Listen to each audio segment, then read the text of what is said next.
샬롬. 성경적인 국가에 대해서 생각해 본 적이 있으십니까?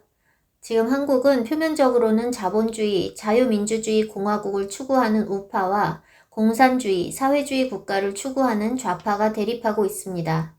공산주의자들은 모든 사람이 평등하다 하고 다양성을 인정한다는 그럴듯한 선전으로 사람들을 속입니다.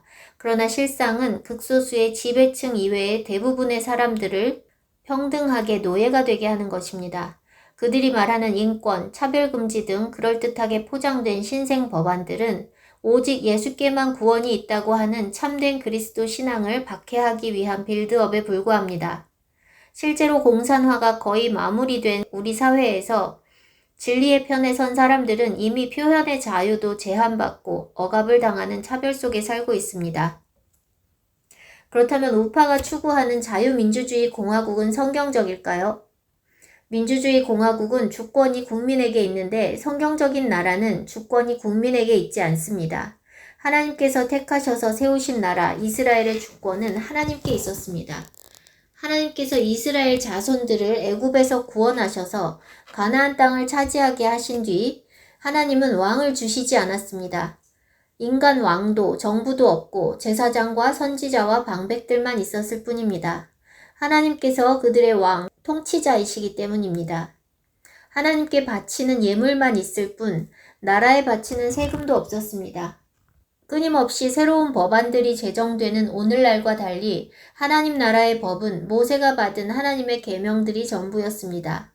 왕이 없었어도 하나님께서 이스라엘을 위해 행하신 일을 아는 사람이 생존한 동안에는 이스라엘 자손들이 여호와 하나님을 섬겼습니다. 그러나 여호수아와 장로들이 죽은 뒤 이스라엘은 신속하게 하나님을 떠났고 그 타락한 실상이 사사기에 잘 나타나 있습니다. 사사시대의 특징을 잘 나타내는 말씀이 있습니다. 사사기 17장 6절. 그때에는 이스라엘에 왕이 없었으므로 사람마다 자기 소견에 오른 대로 행하였더라. 사사기 마지막 구절도 똑같이 말씀하고 있습니다. 왕이 있으면 왕의 뜻대로 행했을 것인데 왕이 없기 때문에 자기 소견에 오른 대로 행했다는 것입니다. 그때까지 이스라엘에 왕이 있었던 적이 없었으니 이렇게 말씀하시는 것이 뜬금없어 보입니다. 하나님이 왕 되시는 나라를 세우신 것이기 때문에 하나님은 인간 왕을 세울 계획을 갖지 않으셨습니다. 여호수아가 사는 동안 이스라엘은 여호와 하나님을 잘 섬기며 살았고 사무엘 역시 왕이 아니었지만 그가 온 이스라엘을 다스릴 때도 이스라엘은 여호와 하나님을 잘 섬기며 살았습니다. 왕이 없어도 하나님을 잘 섬기면 아무 문제가 없다는 것을 여호수아와 사무엘이 증명했습니다. 나라는 히브리어로 말후트로 멜렉, 왕이 다스리는 나라, 즉 왕국입니다. 영어로 킹덤입니다. 물론 하나님의 디자인은 하나님께서 왕 되시는 것입니다. 하나님 나라는 하나님께 주권이 있고 하나님 자신이 왕 되시기 위해 세우신 나라이기 때문에 하나님을 왕으로 섬기면 잘 되고 하나님을 왕으로 섬기지 않으면 망합니다. 이스라엘이 인간 왕을 섬기는 왕정 국가가 된 것은 하나님의 뜻이 아니라 백성들의 요구에 의해서였습니다. 백성들이 사무엘에게 왕을 요구했을 때 하나님께서 사무엘에게 말씀하셨습니다. 사무엘상 8장 7절. 백성이 내게 한 말을 다 들으라. 이는 그들이 너를 버림이 아니요 나를 버려 자기들의 왕이 되지 못하게 함이니라. 왕을 세워달라는 것은 하나님을 버린 것이라 말씀하십니다. 사사시대에 왕이 없었다고 말씀하신 것은 그들이 왕 되신 하나님을 버렸다는 것을 의미합니다. 그들이 하나님을 왕으로 섬길 때에는 하나님의 뜻대로 행했으나 하나님을 버렸기 때문에 자기들이 왕이 되어 자기 소견에 오른 대로 행한 것입니다. 하나님의 왕 되시는 나라는 적들이 감히 넘보지 못하니 두려울 것이 없습니다. 그런데 그들이 하나님을 버리고 하나님을 떠나면서 주변 나라들의 침입과 압제를 당하게 되었습니다. 이스라엘은 하나님께서 그들을 돌이키게 하시기 위해 사용하신 일시적인 막대기일 뿐인 주변 족속들을 자기들보다 강하다 여기고 두려워하여 그들과 같이 왕을 달라고 요구한 것입니다. 하나님께서 세우신 하나님 나라 이스라엘의 왕정 국가는 그렇게 시작되었습니다. 성경적으로 이상적인 나라는 인간 왕도 정부도 없이 하나님께서 왕이 되시는 나라입니다. 인간 왕이 있으면 그 왕을 섬기기 위해 백성들이 짊어져야 할 의무가 많아집니다. 인간 왕을 요구하는 백성들에게 사무엘이 전한 여호와의 말씀입니다. 사무엘상 8장 11절에서 18절. 이르되 너희를 다스릴 왕의 제도는 이러하니라. 그가 너희 아들들을 데려다가 그의 병거와 말을 어거하게 하리니 그들이 그 병거 앞에서 달릴 것이며 그가 또 너희의 아들들을 1000부장과 50부장을 삼을 것이며 자기 밭을 갈게 하고 자기 추수를 하게 할 것이며 자기 무기와 병거의 장비도 만들게 할 것이며 그가 또 너희의 딸들을 데려다가 향료 만드는 자와 요리하는 자와 떡 굽는 자로 삼을 것이며 그가 또 너희의 밭과 포도원과 감람원에서 제일 좋은 것을 가져다가 자기의 신하들에게 줄 것이며 그가 또 너희의 곡식과 포도원 소산의 11조를 거두어 자기의 관리와 신하에게 줄 것이며 그가 또 너희의 노비와 가장 아름다운 소년과 나귀들을 끌어다가 자기 일을 시킬 것이며 너희의 양떼의 10분의 1을 거두어 가리니 너희가 그의 종이 될 것이라. 그날에 너희는 너희가 택한 왕으로 말미암아 부르짖되 그날에 여호와께서 너희에게 응답하지 아니하시리라. 인간 왕이 없을 때는 하나님을 왕으로 섬기고 레위인과 고아와 과부와 나그네를 섬기며 각자 자기들의 삶을 평안히 살면 되었는데 인간 왕이 생기면서 왕을 섬기는 신하들과 군대가 대규모로 필요하게 되고 백성들에게 무거운 세금과 노역의 부담이 지워졌습니다. 이전에 경험해보지 않은 무거운 짐을 지고 살아야 한다는 것을 사무엘이 알려주었지만 백성들은 완고했습니다. 사무엘상 8장 19절에서 20절. 백성이 사무엘의 말 듣기를 거절하여 이르되 아니로소이다. 우리도 우리 왕이 있어야 하리니 우리도 다른 나라들 같이 되어 우리의 왕이 우리를 다스리며 우리 앞에 나가서 우리의 싸움을 싸워야 할 것이니이다 하는지라. 자유롭게 살다가 많은 세금과 노역의 부담을 지게 될 것이라고 해도 누군가의 종이 되기를 원한다는 것이 놀랍지 않습니까? 그런데 사람의 본성은 오늘날도 똑같습니다. 이상하게도 사람들은 누군가의 종이 되기를 간절히 바랍니다. 누군가 영웅이 되어 좋은 세상을 만들어주기를 바랍니다. 세상이 악하고 자신보다 강한 악인들의 횡포가 두렵기 때문입니다. 악한 세상에서 사람들은 평안과 안전감을 느끼지 못하기 때문에 나라가 자신에게 평화와 안정과 안전을 제공해 주기를 바랍니다. 사람들의 그런 속성상 태초로부터 지금까지 어떤 형태로든 계속해서 왕이나 통치 권력이 있어 온 것은 자연스러운 현상입니다. 그런데 문제는 사람들이 기대하는 그 통치자들이 모든 사람들과 똑같이 타락한 본성을 가졌다는 것입니다. 백성들은 정의로운 통치를 기대하지만 통치자들은 오히려 압제하고 착취하며 사람들을 노예 삼습니다. 왕국이든 공화국이든 전체주의 국가든 인간이 다스리는 모든 나라는 결국 위에 있는 권력자들의 배만 불리고 힘만 키울 뿐 정직하고 성실하게 사는 사람들은 고통당하게 되어 있습니다. 세습되는 왕권이나 독재자가 영구 집권한 체제가 아닌 경우 간혹 선한 통치자들이 있어도 그 통치 기간이 짧습니다. 사람들은 정의와 공의가 행해지는 태평한 나라에서 걱정 없이 사는 것을 바라지만 그것은 인간 왕이 다스리는 이 땅에서는 이루어질 수 없는 안타까운 바람입니다. 사람은 아무도 의롭지 못합니다. 메시아의 예표인 다윗은 하나님을 경외하고 하나님의 마음에 합했던 왕이었습니다. 그런 다윗조차도 왕이 되고 나라가 안정되자 왕의 권력으로 남의 아내인 밧세바를 빼앗고 그 범죄를 은폐하기 위해 그 남편인 충신 우리아를 계획적으로 악랄하게 죽였습니다. 그만큼 의로운 왕이 없었기 때문에 언제나 롤모델로 언급이 되었던 다윗조차도 그렇게 권력을 이용하여 흉악범이 될 수 있다면 하나님을 모르는 인간 왕들은 어떨까요?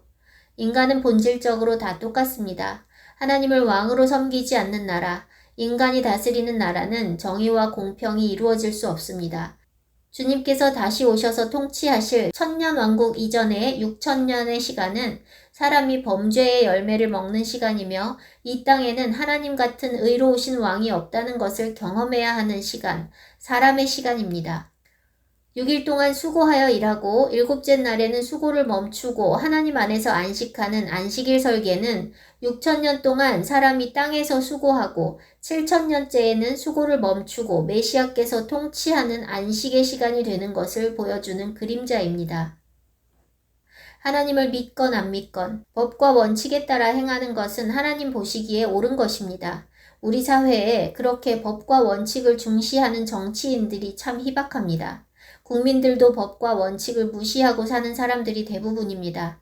그것이 우리 사회의 문제이고 나라가 이 지경이 된 원인입니다. 제가 중국에서 10여 년을 사는 동안 돈과 인맥이면 안 되는 것이 없고 힘없는 서민들은 고통당하는 부패와 부조리를 보았는데 중국 못지않게 윤리의식이 결여되고 법을 무시하는 나라가 한국입니다. 어느 사회나 다 부정과 불법이 존재하지만 중국과 한국은 국민들의 법과 도덕과 양심의 수준이 참 후진국이라고 생각됩니다. 국민 개개인의 소양이 그러니 그 중에서 선출되는 통치자들도 마찬가지인 것입니다. 기독교인들조차도 하나님을 두려워하지 않아서 법과 양심에 따라 행하지 않고 자기 소견에 옳은 대로, 즉 자기에게 이로운 대로 행합니다. 지금 한국 사회를 보면 그것이 교회의 행태와 같다는 생각을 합니다. 너무나 뻔뻔스럽게 불법을 행하며 거짓을 쏟아내고 이중잣대로 보수를 공격하는 공산주의자들과 같이 교회 역시 하나님 앞에서 너무나 뻔뻔스럽게 불법을 행하고 있고 진리가 아닌 거짓들로 점철되어 있으며 남의 눈에 티만 보고 자신의 눈에 들보는 보지 못합니다.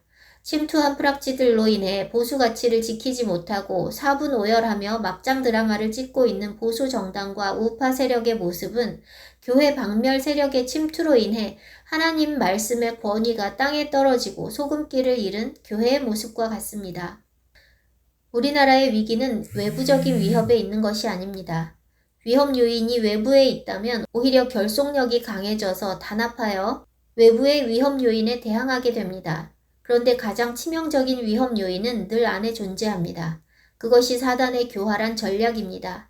나라가 반국가 세력의 소나기에 넘어가게 된 것은 공산주의자들, 간첩들이 한국 내에서 암약하며 성경적이고 보수적인 전통 가치들을 무너뜨리고 나라를 분열시켰기 때문입니다. 보수가 이렇게 망가진 것도 공산주의자들이 아군인 척 보수 우파에 침투했기 때문입니다. 적의 적도 친구가 되는데 국민의힘 안팎에 있는 자칭 보수들은 반국가 세력이 적으로 여기는 자기 편 대통령을 똑같이 적으로 여기고 절연하고 있으니 그들은 과연 누구의 편일까요? 저들이 공격하는 사람과 절연하면 저들의 공격을 면할 수 있겠다는 어리석은 생각으로 저들의 전략에 휘말리는 사람도 적지 않지만 보수인 척하며 침투해서 내부를 분열시키는 사람들이 적지 않습니다. 어리석은 사람들, 기회주의자들은 자신의 안위만 생각하며 근시안적으로 행하지만 내부를 분열시키기 위한 목적으로 침투한 사람들은 장기적인 목표를 조직적으로 실행해 나가는 사람들이기 때문에 위험한 존재들입니다.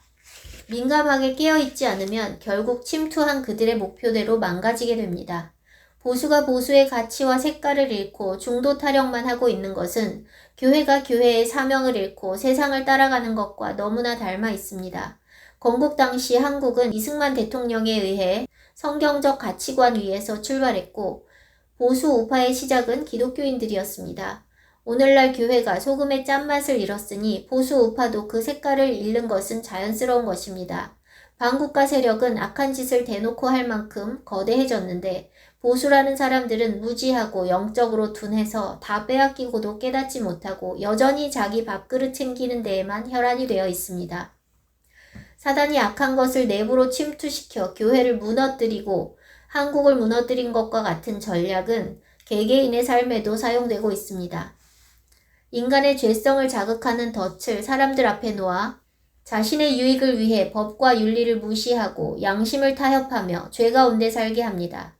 외부의 위협 요소는 오히려 사람들을 각성시키지만 내부에 침투한 위협 요인은 사람들이 간과하고 속아서 망하기 쉽습니다. 외적인 고난을 통해서는 성도들이 하나님을 찾게 되기 때문에 고난이나 핍박은 오히려 성도들을 자라게 하고 정금같이 만드는 효과가 있습니다. 외적인 위협이 없을 때가 사실상 가장 위험할 때입니다. 태평한 때에는 방심하고 정신줄을 놓아버리게 되기 때문입니다. 일제시대와 해방 후 건국때까지 그리고 6.25 남침 등 적의 위협이 가시적일 때는 스스로를 지켜내기 위해 긴장의 끈을 놓지 않았지만 휴전이 되고 시간이 흐르면서 태평한 시대가 이어져 사람들이 방심하고 있는 동안 반국가 세력은 한국 내부에서 힘을 키워왔습니다. 그와 같이 우리 개개인도 외적인 어려움이 있을 때는 스스로를 지키기 위해 정신 바짝 차리고 있지만 삶이 편안해지면 사단에게 틈을 내주어 스스로를 종되게 합니다. 정작 싸워야 할 대상은 우리 내면에 있습니다. 우리를 망하게 하는 것은 다른 것이 아니라 우리 안에 있는 죄성입니다. 우리는 본질상 진노의 자녀였다고 바울은 말합니다. 에베소서 2장 3절에서 5절. 전에는 우리도 다 그 가운데서 우리 육체의 욕심을 따라 지내며 육체와 마음에 원하는 것을 하여 다른 이들과 같이 본질상 진노의 자녀이었더니 긍휼이 풍성하신 하나님이 우리를 사랑하신 그 큰 사랑을 인하여 허물로 죽은 우리를 그리스도와 함께 살리셨고 너희는 은혜로 구원받은 것이라. 본질상 진노의 자녀였다는 말은 지금은 아니라는 것인데 본질상 진노의 자녀는 어떤 사람을 가리키는 것인지 먼저 확인해야 합니다. 육체의 욕심을 따라 지내며 육체와 마음에 원하는 것을 하는 이들, 즉 타락한 육신의 본성대로 행하는 이들이 본질상 진노의 자녀입니다. 교회에 다닌다고 해서 매일 말씀 읽고 기도한다고 해서 구원을 받은 것이 아닙니다. 말씀 읽고 예배하고 기도하면서도 원하는 대로 하고 산다면 우리는 죄의 종 되어 죄 가운데 빠져 살 수밖에 없습니다. 하나님을 왕으로 섬기며 하나님의 법대로 살지 않고 자신이 원하는 대로 살면 자신이 왕 되는 것으로 착각하기 쉽지만 사실은 종 중의 종이 되는 것입니다. 하나님을 왕으로 섬기지 않는 사람은 누구나 구원받지 못한 애굽의 노예입니다. 애굽은 히브리어로 미츠라임입니다. 스스로 탈출할 수 없는 이중 속박으로 인류가 범죄하여 사단의 종된 상태를 보여주는 그림자, 모형입니다. 하나님께서 세우신 나라 이스라엘도 가나안 땅에서부터 시작된 것이 아니라 애굽에서 시작된 것 역시 그림자, 모형입니다. 모든 사람이 날 때부터 사단의 종으로 태어나며 어린 양의 피를 믿고 구원받은 자들이 하나님 나라의 백성이 된다는 것을 의미합니다. 어린 양의 피로써 구원받아 하나님을 왕으로 섬기지 않는 모든 사람은 죄의 종, 사단의 종, 인간의 종으로 살 수밖에 없습니다. 우리의 육체가 원하는 것은 하늘에 속한 것이 아니고 원수 마귀에게 속한 것들입니다. 눈에 보이는 대로 원하고 취하는 세상의 방식을 따라 행한다면 교회에 다닌다고 해도 여전히 본질상 진노의 자녀입니다. 자멸하고 있는 보수 우파의 사분오열을 보며 참 안타깝다는 생각을 하고 있을 때 저 자신 역시 내면으로부터 멸망의 위기들을 경험했던 것을 떠올리게 됐습니다. 하나님 음성 따라 걸어온 20여 년의 세월 동안 저에게 가장 고통스러웠던 시간은 고난의 때가 아니었습니다.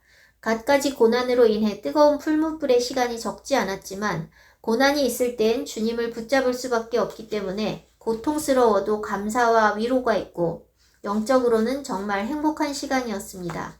저에게 가장 고통스러웠던 시간은 저의 죄성을 다스리지 않고 육신대로 살다가 주님과 멀어졌던 시간들입니다. 교만, 탐욕, 이기심, 게으름, 음란, 미움, 시기, 판단 등 눈만 뜨면 생각과 눈, 귀, 입, 손, 발로 죄를 범할 수밖에 없는 것이 육신의 본성인데 편안해지면 깨어있지 못하고 죄에게 문을 열어주는 일이 반복되곤 했습니다. 외적인 고난이 있을 때는 겸손해지게 되고 스스로를 성찰하는 시간을 많이 갖게 되지만 편안해지면 그것을 놓치게 됩니다. 하나님을 경외하던 다윗이 왕권이 안정되었을 때 흉악한 범죄를 저질렀던 것처럼 편안해지면 그렇게 정신줄 놓고 범죄하게 되는 것입니다. 왕이 아니니 권력으로 사람을 죽이는 중죄를 범할 기회가 없었을 뿐 저나 이 말씀을 듣고 있는 여러분이나 왕이 된다면 다윗보다 더 끔찍한 죄를 반복적으로 범할 수 있는 사람들입니다. 저는 세상 권력도 없고 연약한 한 사람일 뿐이지만 영적인 권위를 가지고 말을 할 때 그 힘이 얼마나 큰지 간과하고 범죄하기도 했습니다. 정말 두려워해야 하는 것은 무사태평하고 일이 잘 풀릴 때입니다. 모든 것이 은혜로 잘 되고 있으면 은혜로 되고 있는 것을 자기가 잘해서 그런 것으로 착각하고 도취될 수 있고 고난이 없으면 가난한 마음을 잃고 익숙함에 젖어 무방비 상태로 사단의 덫에 걸려들기 쉽습니다. 제가 그렇게 많이 무너져 봤습니다.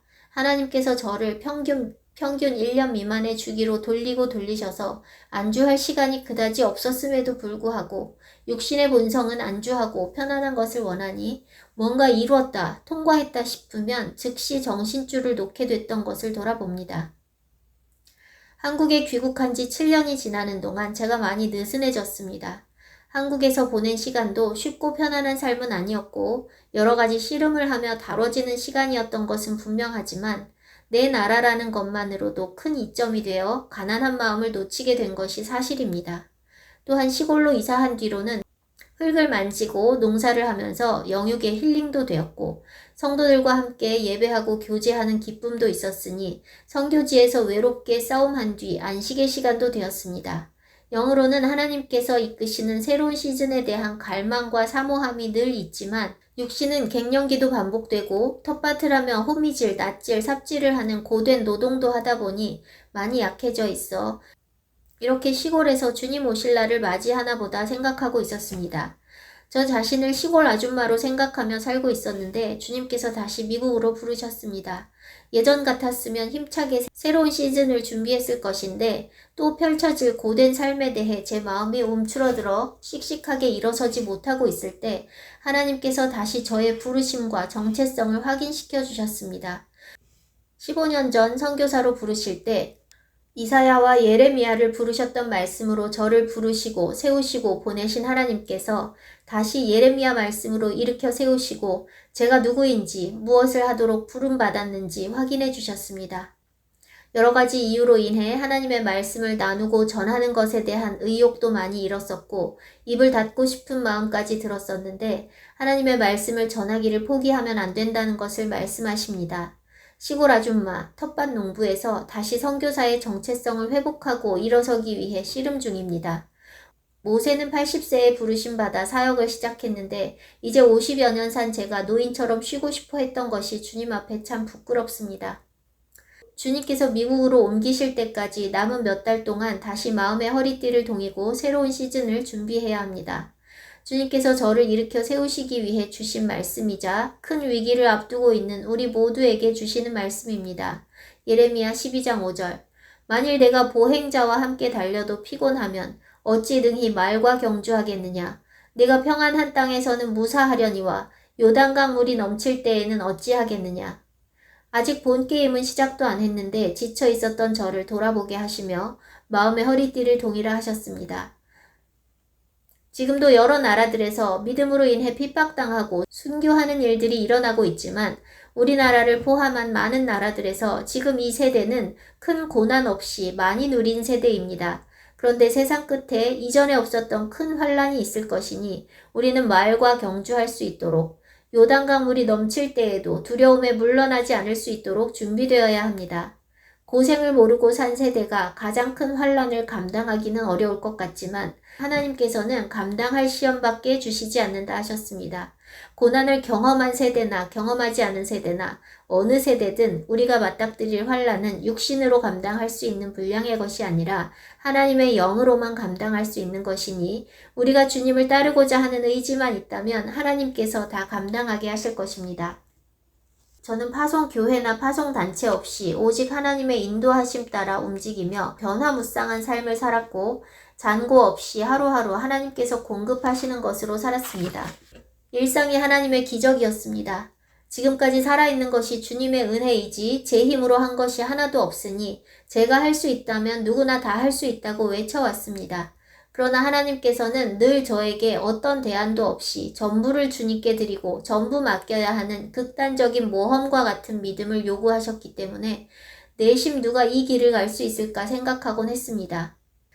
육신으로는 어려운 정도가 아니라 불가능한 것이고 믿음으로 순종하면 주님께서 다 감당하게 하시니 누구나 가능한 것은 맞습니다. 시작만 한다면 어떻게든 가게 되는데 믿음의 결단을 하고 그 시작을 하는 사람을 볼 수 없었습니다. 알기 쉽게 잘 전하면 되겠지 하며 성경적인 원리들을 잘 풀어내기 위해 애썼지만 말씀을 믿음으로 받아 결단하고 순종하는 것이 아니라 귀로만 듣고 끝나는 모습들만 보게 되니 전하는 것이 무슨 의미가 있나 낙심이 되기도 했습니다.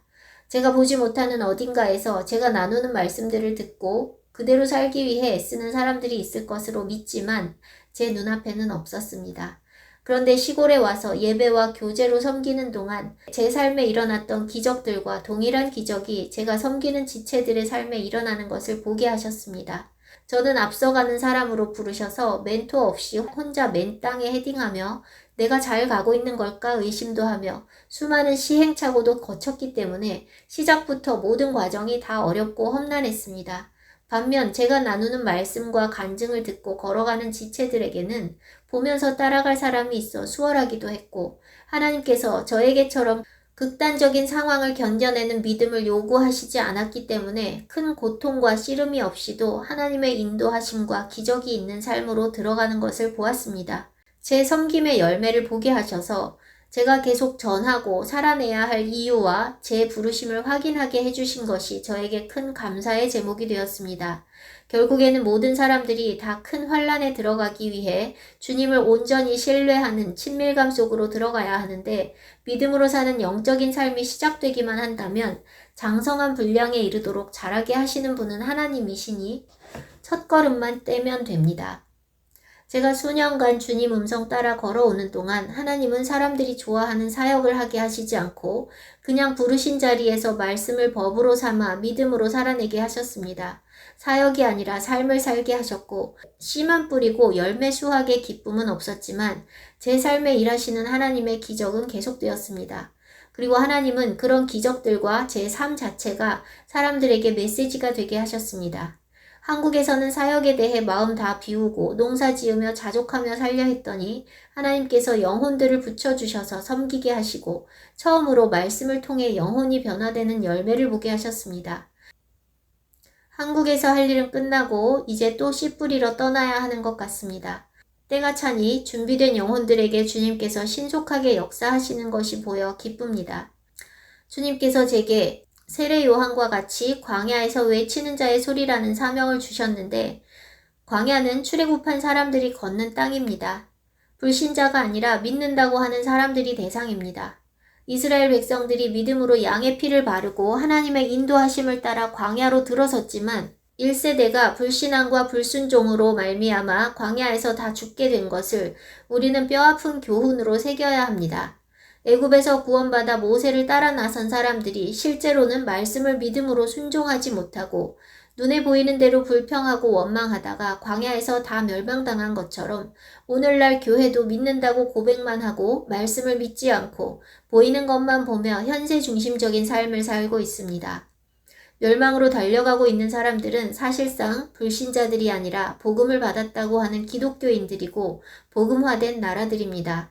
불신자들 가운데 구원받을 믿음이 있는 영혼들은 어떤 계기를 만나면 돌이키고 삶의 대변혁이 일어날 수 있지만 신자들은 자신들이 구원받았다고 착각하고 안주하고 있기 때문에 오히려 말씀이 들어가지 않습니다.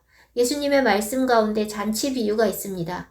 잔치에 먼저 초대받았던 자들은 정작 잔칫날이 오자 이런저런 이유로 잔치에 가길 거절하여 결국 하나도 잔치에 참여하지 못하고 거리에서 이 사람 저 사람 데려다가 빈자리를 채우게 됩니다. 이 비유는 이 시대의 기독교인들이 깊이 새겨야 할 교훈입니다. 많은 교인들이 말씀을 듣는 것에만 익숙해서 말씀에 반응하지 않고 늘 듣기만 하며 구원받았다고 착각하고 있습니다. 말씀을 듣기만 하고 행하지 않는 것은 자신을 속이는 거라고 야고보가 전했습니다. 늘 듣다 보니 익숙해져서 다 아는 거지 하며 시큰둥하게 반응하고 신선하고 새로운 지식만 쫓고 말씀을 마음에 새기지 않으면 오히려 영적으로 무뎌지면서 다 된 것처럼 착각을 하게 됩니다. 하나님의 말씀은 굳어진 마음밭을 기경하고 부드러운 마음으로 받아야 열매를 맺을 수 있습니다. 양보한다, 굴복한다는 뜻의 영어 동사 yield는 토지가 산물을 낸다는 의미도 있습니다. 땅이 씨에게 자기를 내어주고 양보하고 희생하는 것입니다. 우리도 말씀이라는 씨앗을 받아 열매를 맺기 위해서는 우리 육신을 양보하고 굴복시켜 씨앗이 열매 맺는 것에 헌신되어야 합니다. 열매 맺는 삶이 되기 위해서는 나에게 듣기 좋든 듣기 싫든 주께서 말씀하시는 대로 순종하고자 하는 의지와 가난한 마음으로 말씀을 읽고 묵상해야 하고 말씀을 받으면 그대로 순종하기 위해 육신의 소욕을 다스리고 순종해야 하는 것입니다. 사람들은 순종하겠다고 말하지만 말씀을 듣고 나면 순종하지 않습니다. 예레미야 42장 2절에서 3절 선지자 예레미야에게 이르되 당신은 우리의 탄원을 듣고 이 남아있는 모든 자를 위하여 당신의 하나님 여호와께 기도해 주소서. 당신이 보는 바와 같이 우리는 많은 사람 중에서 남은 적은 무리이니 당신의 하나님 여호와께서 우리가 마땅히 갈 길과 할 일을 보이시기를 원하나이다. 5절에서 6절. 우리가 당신의 하나님 여호와께서 당신을 보내사 우리에게 이르시는 모든 말씀대로 행하리이다. 여호와께서는 우리 가운데에 진실하고 성실한 증인이 되시옵소서. 우리가 당신을 우리 하나님 여호와께 보냄은 그의 목소리가 우리에게 좋든지 좋지 않든지를 막론하고 순종하려 함이라. 우리가 우리 하나님 여호와의 목소리를 순종하면 우리에게 복이 있으리이다 하니라. 이렇게 고백하고 예레미야 선지자에게 하나님의 뜻을 구해달라 했던 유다 사람들은 애굽에 가지 말고 그 땅에 남아있어 바벨론을 섬기라는 하나님의 명령을 거절하고 결국 자기들 뜻대로 애굽에 갑니다. 한술 더 떠서 여호와께서 가증히 여기시는 일을 행하여 하늘 여왕에게 분향하고 전제를 드립니다. 하나님의 뜻이 무엇인지 알아도 그들이 순종하지 않은 이유는 단순합니다. 그들이 바라는 것과 하나님의 뜻이 다르기 때문입니다. 그들은 영생, 하나님 나라 이런 것에는 관심이 없고 오직 현생에서 평화롭게 먹고 살기를 원했습니다. 그들이 예레미야에게 말합니다. 예레미야 44장 16절에서 18절. 네가 여호와의 이름으로 우리에게 하는 말을 우리가 듣지 아니하고 우리 입에서 낸 모든 말을 반드시 실행하여 우리가 본래 하던 것, 곧 우리와 우리 선조와 우리 왕들과 우리 고관들이 유다 성읍들과 예루살렘 거리에서 하던 대로 하늘의 여왕에게 분향하고 그 앞에 전제를 드리리라. 그때에는 우리가 먹을 것이 풍부하며 복을 받고 재난을 당하지 아니하였더니 우리가 하늘의 여왕에게 분향하고 그 앞에 전제 드리던 것을 패한 후부터는 모든 것이 궁핍하고 칼과 기근에 멸망을 당하였느니라 하며 예레미야가 분명하게 알려주었어도 그들은 하나님을 버리고 이방 우상을 숭배하여 그런 재난을 당하게 된 것을 깨닫지 못하고 평화롭게 먹고 살겠다고 애굽으로 가서 우상 숭배를 계속하는 것입니다. 이것이 하나님의 이름으로 일컬어지는 백성들의 선택입니다. 하나님을 섬기지 않고 범죄한 까닭에 기업으로 주신 땅에서 쫓겨났는데 형벌을 받은 후에는 다시 본토에 돌아와 살게 하시겠다는 약속을 믿지 않고 형벌도 거부하고 하나님도 거부한 것입니다. 오늘 우리나라, 우리 교회도 마찬가지입니다. 오랜 세월 교회에 다녔어도 절대 다수의 기독교인들은 하나님 나라와 영생에는 관심이 없고 이 땅에서 먹고 살고 누리는 것에 여념이 없습니다. 한국도 교회를 심판하고 계신데 교회는 깨닫지 못하고 있고 교인들은 다 현세 중심적으로 살고 있습니다. 교회가 천국이 무엇인지 바르게 가르치지 못했기 때문이기도 하지만 근본적으로는 성도들 개개인이 하나님 말씀에 관심이 없기 때문입니다. 우리 모두의 손에 성경책이 있는데 스스로 하나님을 알아가려는 의지가 없고 누군가가 가르치고 이끄는 대로 따라가려는 수동적인 태도로 신앙생활을 하고 있기 때문에 하나님 말씀도 하나님도 천국도 알지 못하는 것입니다. 공부도 자기주도 학습이 되어야 성과가 있듯이 신앙도 마찬가지입니다. 공부는 억지로 해도 성과가 있는 경우들이 덜어 있지만 신앙은 그렇지 않습니다. 구원받지 못하는 종교인으로 사는 것은 수동적으로도 가능하지만 구원받을 믿음의 사람이 되는 것은 결코 남에게 이끌려 수동적으로 이룰 수 있는 것이 아닙니다. 목사의 설교와 인도 없이는 신앙을 유지할 수 없는 사람에게는 구원이 없습니다. 구원은 육체에 속한 것이 아니라서 행위로 따라한다고 되는 것이 아니기 때문입니다. 천국은 교회 다니다가 죽으면 바로 이사가는 공중의 장소가 아닙니다. 교회에서는 천국이라는 단어를 죽으면 이사가는 곳의 의미로 사용하고 있는데 Kingdom of Heaven, 직역하면 하늘왕국, 천국을 말한 사람은 마태가 유일합니다. 디모데후서에서도 천국으로 번역된 단어가 한 번 나오는데 그것은 마태복음에 사용된 헬라어와 다릅니다. 뜻이 다르다고 말하는 것이 아니라 한국 기독교인들이 천국이라는 단어를 고착화하여 천국에 대해 가지고 있는 고정관념, 그릇된 인식에 대해 말하려는 것입니다. 마태 이외의 복음서와 서신서들과 계시록에는 천국이 아니라 하나님 나라라는 표현을 사용합니다. Kingdom of God입니다. 마태도 하나님 나라라는 표현을 사용하기도 했습니다. 마태가 하나님 나라라고 표현하지 않고 하늘 왕국이라고 표현한 것은 마태복음이 유대인 대상으로 쓴 책이기 때문에 하나님이라는 칭호를 사용하지 않은 것입니다. 거룩하신 하나님의 칭호를 그대로 부를 수 없어 그들은 야훼 대신에 아도나이라 부르고 하나님을 뜻하는 God, God를 그대로 쓰지 않고 GD나 G-D라고 씁니다. 결론적으로 마태가 말하는 하늘 왕국과 다른 말씀에서 사용된 하나님 나라는 같은 것을 의미합니다. 신학에 기초한 교회의 가르침에 따르면 천국은 죽은 뒤 이동하는 천상의 공간인데 그것은 성경이 전하는 하나님 나라와는 전혀 관계가 없습니다. 각자 성경 말씀을 잘 읽어보면 교회가 가르치는 천국과 하나님께서 말씀하신 하나님 나라가 완전히 다른 것이라는 사실을 깨닫게 될 것입니다. 사람은 죽은 뒤에 바로 천국이나 지옥에 가는 것이 아니라 잠시 쉬다가 최종 심판 후에 영생과 영벌로 나뉘게 됩니다. 영생을 얻은 자는 죽기 전 살아있는 동안 이미 하나님 나라를 누리며 심판을 받지 않습니다. 영원으로 들어갈 때 우리는 하늘에 둥둥 떠서 사는 것이 아닙니다. 하나님 나라가 땅에 임하고 우리는 땅에서 영원히 살게 됩니다. 아담이 범죄하기 전에 하나님께서 왕 되시는 나라가 땅에 있었던 것처럼 영생을 얻은 자들은 땅에 임할 하나님 나라에서 영원히 살게 될 것입니다. 하늘에서 새 예루살렘이 내려오는 것은 아담의 범죄로 거둬진 에덴이 회복되는 것입니다. 교회가 가르치고 있는 천국 개념에 대한 중대한 오류는 본질은 쏙 빼고 사후에 가는 장소로서만 인식하고 있다는 것입니다. 하나님 나라의 본질은 무엇일까요? 하나님이 왕 되시고 하나님의 말씀이 법이 되고 하나님께서 통치하시는 나라입니다. 하나님 나라의 백성은 자연히 하나님을 왕으로 섬기고 하나님의 말씀을 법으로 삼고 하나님의 주권 아래 사는 사람들입니다. 그래서 하나님께서 이스라엘을 애굽에서 구원해 내신 뒤 하나님만 섬기라 하셨고 그들에게 하나님 나라의 법을 주신 것입니다. 나라는 물리적인 장소가 필요합니다. 그래서 이스라엘에게 가나안 땅을 기업으로 주셨고 그것은 영원한 하나님 나라를 기업으로 받게 될 것의 예표입니다. 그 땅은 에덴이 있었던 곳으로 새 예루살렘이 하늘에서 내려올 땅입니다. 사후에 공중에 둥둥 떠서 사는 것이 하나님 나라가 아니라 이 땅에 임하는 것이고 죽은 후에만 하나님 나라가 임하는 것이 아니라 살아있는 동안에 하나님을 왕으로 모시고 하나님의 말씀을 법으로 삼고 사는 것이 곧 하나님 나라를 이루는 것입니다. 하나님 나라의 백성이 된 사람들은 땅에서 어느 나라에 살고 있든지 마음으로는 하나님의 법을 따르는 사람들입니다. 모든 권세가 하나님으로부터 났다 하셨고 권세에 복종하라 하셨으니 하나님의 법을 따르는 사람들은 세상 법도 잘 지켜야 합니다.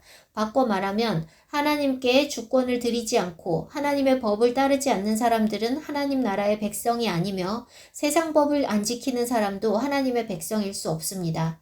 하나님의 백성은 땅의 나라에서 핍박과 순교를 당한다 해도 하나님 나라의 법을 따르지만 하나님의 백성이 아닌 사람들은 하나님의 법을 지킨 적이 없으니 쭉 불법을 행하는 자로 살다가 천국이 아니라 지옥으로 가게 됩니다.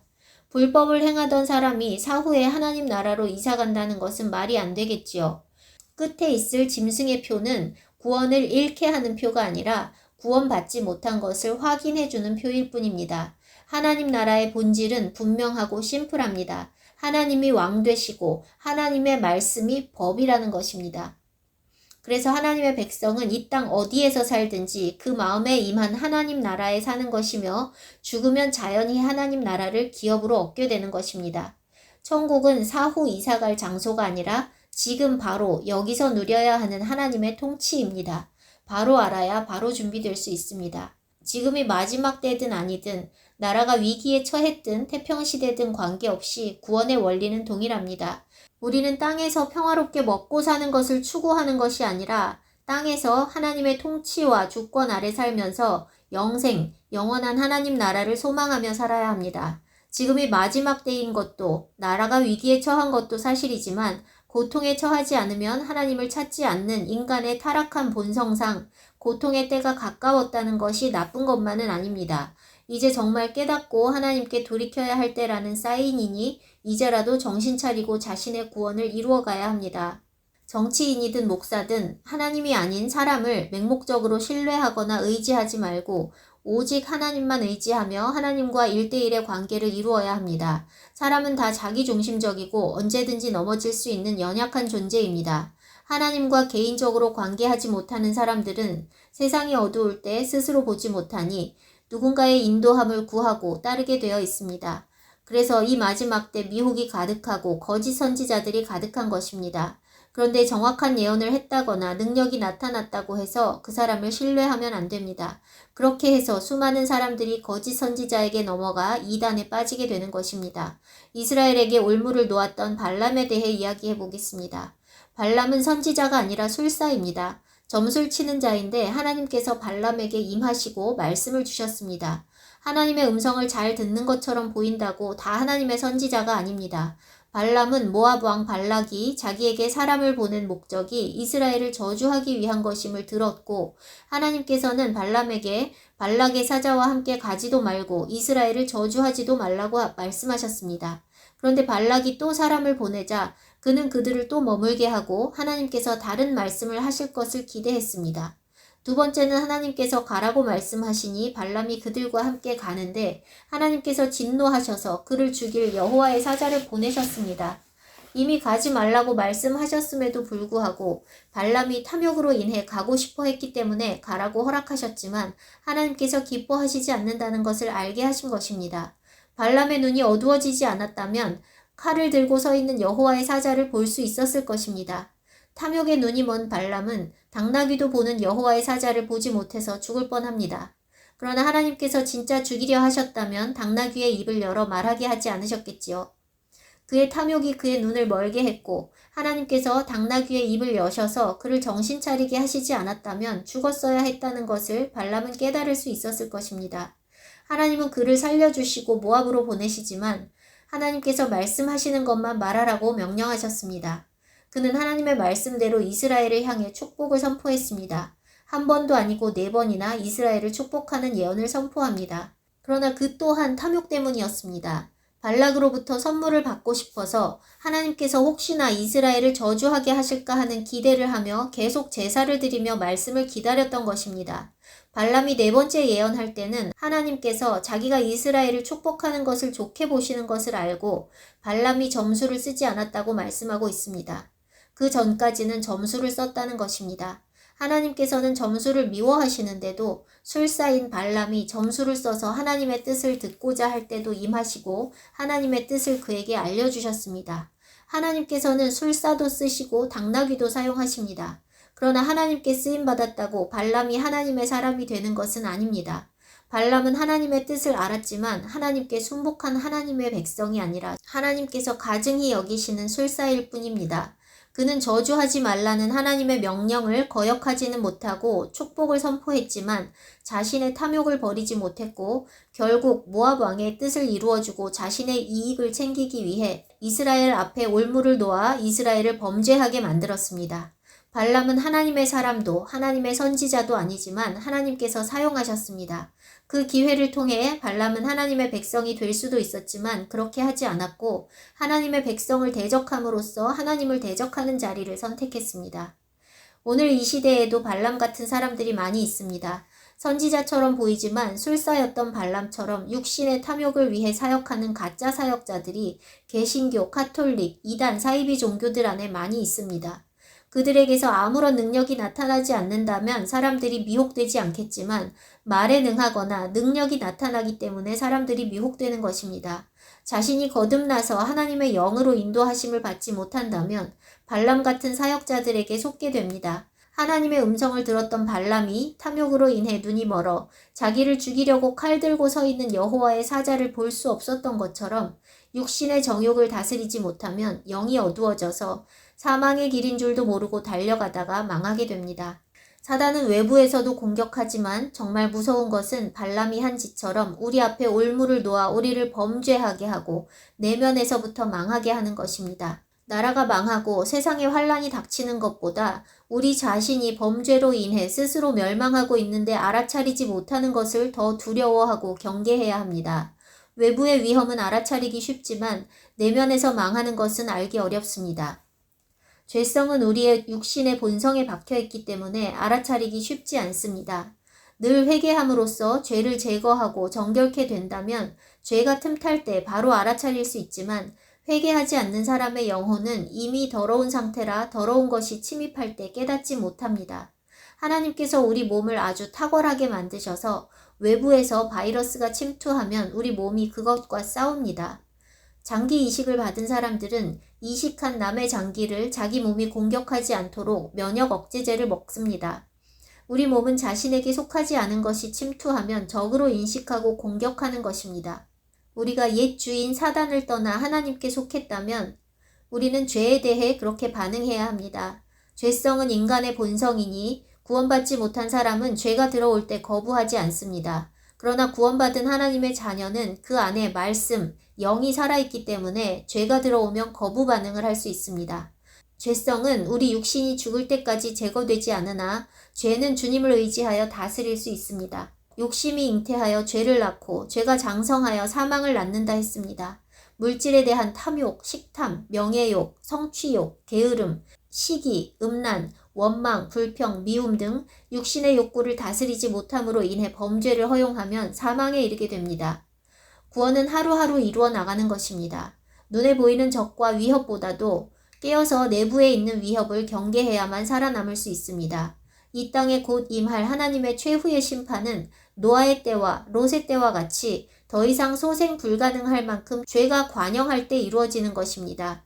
그 죄들은 어느 별에서 쏟아지는 것이 아니라 모두 이 땅의 개개인 안에서 자라고 장성한 것들, 즉 우리 모두의 죄입니다. 사회가 이렇게 악하고 병든 것은 우리 개개인이 악하고 병들었기 때문입니다. 사단이 영원한 심판에 들어가지 않는 한 반국가 세력을 척결하는 것도 가능하지 않고 우리의 죄성을 제거하는 것도 가능하지 않습니다. 그러나 말씀을 의지해서 싸운다면 이길 수 있습니다. 그 승리는 땅의 나라의 회복에 있는 것이 아니라 우리 안에 죄성을 다스리고 죄를 없이 하는 데 있습니다. 불행, 염려, 두려움, 고통의 원인을 외부에서 찾으면 우리는 평생 그것들에 시달리며 살 수밖에 없습니다. 그러나 그것들의 원인을 자신의 내면에서 찾고 말씀으로 씨름하면 그것들에 묶여 종되지 않고 감당해낼 수 있습니다. 죄악이 가득한 세상에서 살아가는 것 자체가 고통이기 때문에 외적인 것에 포커스하면 평생 행복이나 만족, 감사와는 거리가 먼 삶을 살 수밖에 없습니다. 그러나 우리의 시선을 하나님 나라에 두고 우리의 구원을 이루어가는 것에 포커스한다면 세상이 어떻게 변해도 살아낼 수 있습니다. 제 삶은 누가 이런 길을 걸을 수 있을까 생각했을 만큼 스트레스와 고통이 충만했지만 그래도 저는 주님 따라 걸어온 것을 후회한 적이 단 한 번도 없습니다. 하나님 없이 살았던 삶에 비하면 하나님 따라 걷는 삶은 하나님께서 함께 하시니 감당할 만했고 세상이 줄 수 없는 참 기쁨과 평안과 위로가 있었기 때문입니다. 믿음의 여정을 걷는데 믿음이 없어서 염려와 두려움과 스트레스와 싸우며 살아서 엄청 늙었지만 그것 또한 제가 살아내기 위해 씨름한 흔적이라 감사합니다.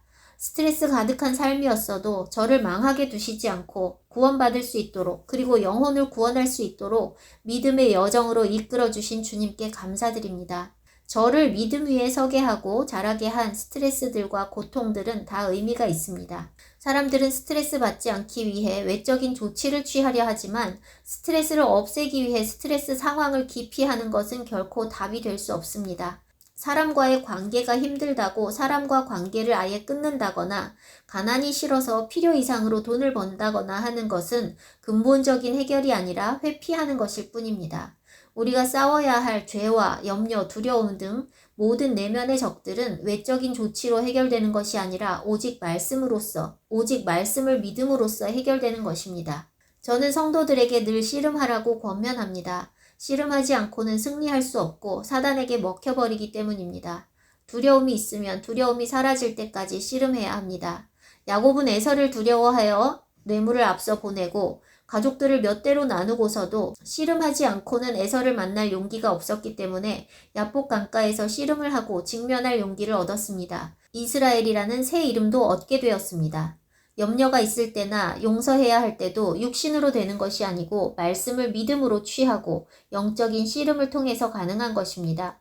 사람들은 용서해야 한다는 것을 느낄 때 용서하기 위해 인본으로 애씁니다. 자신에게 피해나 금전적 손해를 끼친 사람을 용서해야 할 때 용서가 되지 않으면 자신이 상대방에게 끼친 피해나 상대방이 자신에게 끼친 유익을 생각해내서 퉁치려 하는 것은 인본적인 노력입니다. 그것은 용서가 아니라 간과입니다. 그다지 큰 피해가 아니라서 그냥 눈 감아주기로 하는 것도 마찬가지입니다. 그렇게 인본적으로 하면 해결이 된 것 같이 느껴진다 해도 실상은 해결되지 않고 마음속에 쌓여있게 되고 나중에 또 사건이 발생하면 옛날 것까지 소환해 올리게 됩니다.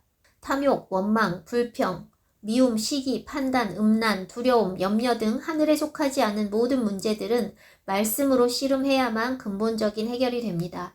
이런 모든 것들은 우리의 영혼육을 병들게 하고 결국 우리를 멸망하게 합니다. 이런 죄들을 끊어내지 못하고 묶여서 산다면 구원받은 하나님의 백성이라 할 수 없습니다.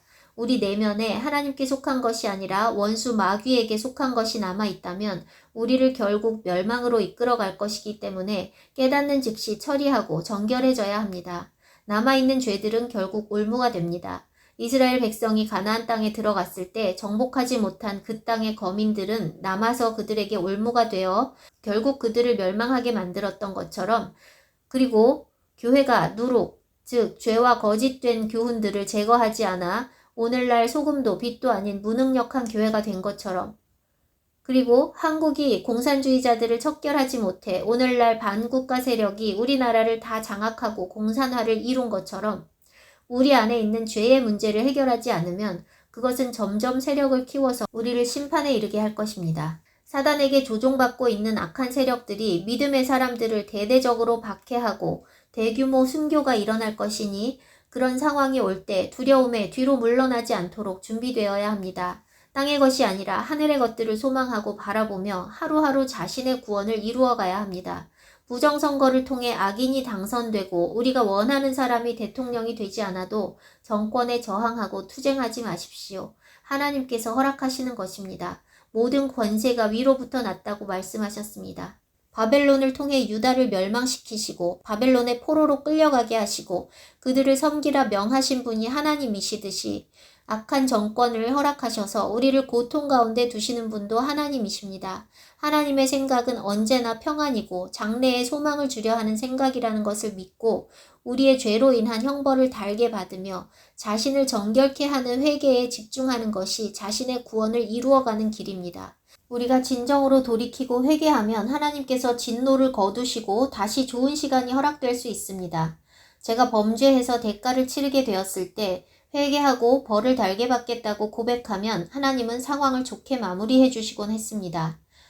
하나님은 유다가 포로로 끌려간 곳에서 그 왕을 섬기고 그 땅을 위해 기도하라 하셨습니다. 예레미야 29장 7절. 너희는 내가 사로잡혀가게 한 그 성읍의 평안을 구하고 그를 위하여 여호와께 기도하라. 이는 그 성읍이 평안함으로 너희도 평안할 것임이라. 바벨론에 끌려간 유다 족속은 그들의 죄값을 치르며 하나님께로 돌이키는 동시에 그 땅에 하나님을 드러내는 목적으로 그 땅에 심어진 것입니다. 우리가 악한 세대, 악한 세상에서 낮춰지고 박해를 당할 때 저항하고 싸우는 것이 아니라 우리의 죄값을 달게 받으며 아직 깨어나지 못하고 있는 영혼들을 위해 하나님을 나타내는 목적으로 심어진 것이라는 사실을 기억해야 합니다. 죽는 자의 죽는 것도 기뻐하지 않으시고 악인도 돌이켜 살기를 바라시는 하나님은 우리가 우리를 박해하는 자들을 위해 기도하기를 원하십니다. 그래야 하나님의 아들이라고 예수님께서 말씀하셨습니다. 무지한 자들에게 진실을 알리는 것은 필요하나 거짓과 부정과 불법을 통해서라도 정권을 잡은 자들에게 대항하는 것은 하나님의 뜻이 아닙니다. 거짓을 폭로하고 공격하고 저항하고 투쟁하는 것으로는 근본적으로 사람들을 깨울 수 없습니다. 이미 세뇌된 사람들은 그것이 신앙과 같기 때문에 말로써 깨울 수 없으며 하나님을 아는 것에 이르지 못하는 어떤 상태도 깨어나는 것이 아닙니다. 우리는 저항을 통해서 사회를 변혁시키도록 부름받은 것이 아니라 어둠 속에서 빛이 되도록 부름받았으니 무엇보다도 삶으로 말씀을 살아내며 복음을 전해야 합니다. 누가 대통령이 되어도 나라를 위해 기도하고 통치자들을 위해 기도해야 합니다. 이렇게 전하는 저도 정의로운 사람이 대통령이 되기를 바라고 악인은 심판받기를 바라지만 그렇게 되지 않아도 그것은 하나님의 완전하신 뜻 가운데 있는 것입니다. 심판은 하나님의 집에서부터 시작됩니다. 지금은 하나님께서 무너진 교회를 깨우시는 시간입니다. 하나님의 집을 심판하실 때 내가 그 심판에 망하는 자가 되지 않도록 우리 각자의 구원에 힘써야 합니다. 구원을 이루는 길은 죄와 싸우며 회개하는 것입니다. 영적 전쟁이 끊이지 않는 전쟁터에서 싸우지 않고 씨름하지 않는 삶은 구원받은 백성의 삶이 아니라 아직 종되어 있는 삶입니다. 죄와 불의를 제거하고 의롭게 행하는 것이 옷을 빠는 것입니다. 입 다물고 전하지 않으려던 저에게 얼마 전 다시 부르심을 확인시켜 주시고 입을 열어 전하라 하신 일이 있었습니다. 신자인지 불신자인지 알지 못하는 채로 그의 죄에 대해 전하게 하셨는데 전하고 나서야 그가 교인인 줄 알게 되었습니다. 그런데 그는 자기는 남에게 죄짓거나 피해주는 일을 한 적이 없고 남에게 도움이 되는 일만 해왔다고 말했습니다. 자신은 죄가 없다는 말은 기독교인의 입에서 나와서는 안 될 말입니다. 자신은 죄가 없고 의롭다는 말을 당당하게 할 수 있다는 것은 교회가 죄와 회개에 대해 가르치지 않았다는 것이며 교인들 자신도 말씀에 대해 무지하다는 증거입니다. 그 한 사람으로 일반화하는 것이 아닙니다. 입으로는 자신이 죄인이라고 말하는 교인들조차도 책망을 들으면 발끈하고 거부하는 것이 공통적인 반응입니다. 그런데 하나님께서 책망하시고 죄를 드러내시는 것은 우리 자신에게 큰 축복이라는 사실을 알아야 합니다. 죄를 가지고 멸망하지 않도록 돌이키게 하시는 하나님의 사랑입니다.